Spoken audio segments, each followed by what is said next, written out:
Breakup టైంలో ఏమవుతుంది? అమ్మాయికి గానీ, అబ్బాయికి గానీ బాడీలో ఎలాంటి ఎఫెక్ట్స్ ఉంటాయి? ఆల్కహాల్ తీసుకొని సడన్గా వాళ్ళు స్టాప్ చేసినప్పుడు వాళ్ళకి విత్డ్రావల్ సిమ్టమ్స్ వస్తాయి. This also like that. Breakup is also like a withdrawal. సడన్గా ఈ డోపమైన్ అనేది క్రాష్ అవుతుంది అనమాట.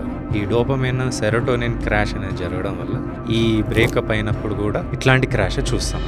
సో ఈ క్రాష్ వల్ల వాళ్ళు ఎక్కువగా డిప్రెషన్కి లోన్ అవుతుంటారు. సూసైడల్ టెండెన్సీస్ ఎక్కువ ఉంటాయి. సడన్గా మనం ఆ సబ్స్టెన్స్ తీసేసినట్లయితే ఇక్కడ లవ్ అనేది ఒక సబ్స్టెన్స్ అనమాట. లవ్ అనేది లేకపోతే వాళ్ళ ఈ విత్డ్రావల్ స్టార్ట్ అవుతాయి. సడన్గా ఈ డోపమైన్ సెరోటోనిన్ క్రాష్ వల్ల వాళ్ళలో ఎక్కువగా నెగిటివ్ థాట్స్ ప్రొడ్యూస్ అవుతుంటాయి. వర్త్లెస్నెస్, నేను ఎందుకు బతుకున్నాను అని ఆలోచిస్తుంటారు. వాళ్ళలో నిద్ర పట్టదు, పూర్తిగా నైట్ మేర్స్ వస్తాయి ఒకవేళ నిద్ర పట్టినా కూడా. సో ఇట్లాంటి కేసెస్ చాలా సివియర్గా అవుతాయి. Initial 1 week this is evident. Breakup అయిపోగానే మందు తాగుతాయి. Because they want to replace that love as a substance with another substance. ఇంకో సబ్స్టెన్స్ అంటే ఆల్కహాల్ కానీ సిగరెట్స్ ఎక్కువ తాగడం, ఇవన్నీ కూడా చూస్తాం.